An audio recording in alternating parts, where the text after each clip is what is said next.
Hello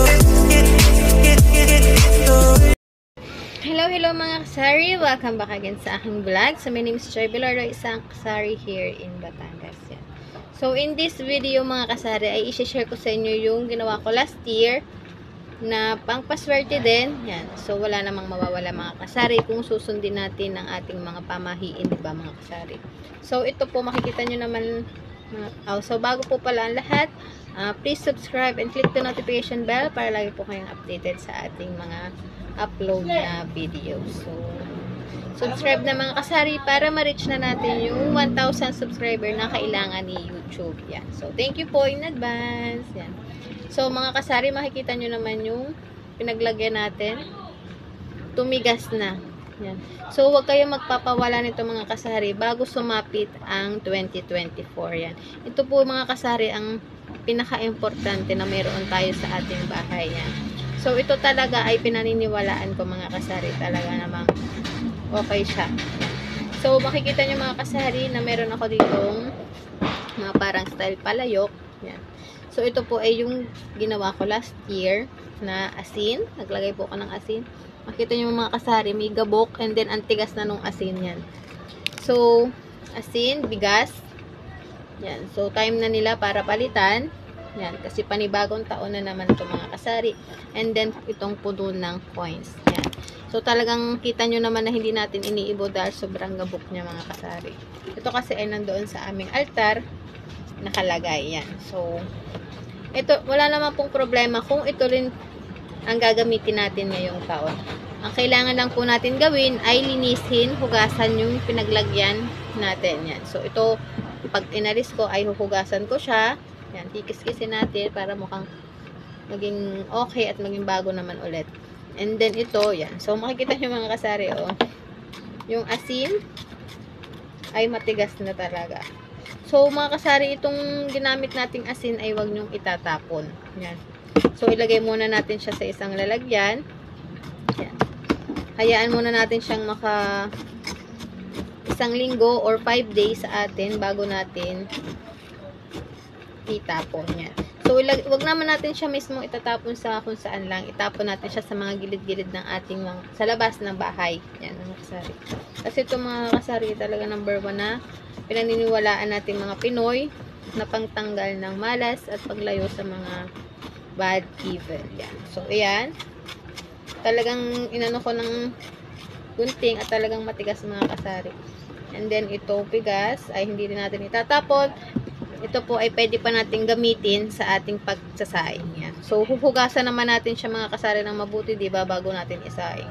Ang magabok lang naman po dito is itong nasa unahan. Yan. Pero yung ilalim naman po ay okay pa. At ito naman pong coins, ang gagawin natin dito mga kasari ay ialay na lang po natin kapag sumimba tayo. Diba, mayroon naman pong bili po. Ariel nga po yung kambal. O yan, may bumili lang mga kasari. So, balik tayo mga kasari. Sabi ko sa inyo mga kasari, wag na kayong magpatumpik pa. Subukan nyo rin to mga kasari. Wala naman din po mawawala. At napakasimple lang naman po ng 5 bagay na to na dapat natin gawin para maging maganda lalo yung ating 2024. Yan. So, simulan na natin. Dito ko ilalagay yung bigas. Yan. So, talagang ang bigas ay kasaganahan. Lagyan na natin siya. Yan. Sakto lang siya mga kasari. And then, ay lagyan natin ng barya. Ito. So, more blessing 2024. So, ayan. Lagyan natin ng barya para sagana tayo sa pera. Ayan. So, ayan yung ating barya. Ayan. And then, yung asin. Mga kasari. Lagyan na natin siya ng asin. So, itong asin talaga mga kasari ay napaka the best. Lagi ko itong ginagawa. Kahit nung wala pa akong tindahan mga kasari, sadya po ako naglalagay ng ganito. Kada taon. Yan. So, ayan. And then, next po mga kasari ay lalagyan natin ng tubig. Itong isang basong tubig. Kailangan din po may water tayo. Yan. Wala lang. 3 lang po kasi talaga yung ganito eh. Kaya sa isa baso na lang natin ilalagay. So, ayan mga kasari yung tubig natin. Yan. Basta kailangan natin itong 4 at meron pang isa mga kasari. Importante po itong 4 na bagay na ito, kasari ha. And then, ito isa din mga kasari. Yung insenso ng inche. Dapat hindi rin kayo magpapawala nito. Kasi pag sumapit ang 2024 ay sisindihan nyo na rin ito. Yan. Sisindihan nyo to, insenso, and then iikot nyo to sa inyong tahanan, sa inyong kwarto, lahat, sa sulok, lahat ng sulok mga kasari. Yung gantong insenso ng inchik. Yan. Maganda to mga kasaring pangtanggal ng malas talaga mga kasari. Tinataboy nito yung mga bad spirit at bad na ano sa ating bahay. Yan. So, pagsapit ng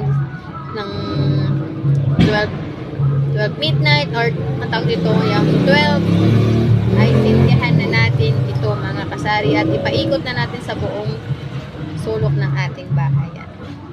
So, ito yung kukumpleto sa ating 5 importanteng hindi mawawala sa atin ngayong 2024. Yan. So, subukan nyo mga kasari ha.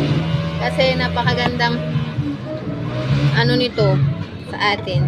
Kakaroon tayo ng mas masagana at diba, wala naman din talagang mawawala kung susundin natin yung mga bagay na ganito dito. Basta nakahain na to dito sa aking lagayan. So, ililipat ko na lang siya mamaya sa may altar kapag natapos na yung New Year. Yan. So, yun lang mga kasari. Yan. Bye-bye. Happy New Year po sa ating lahat.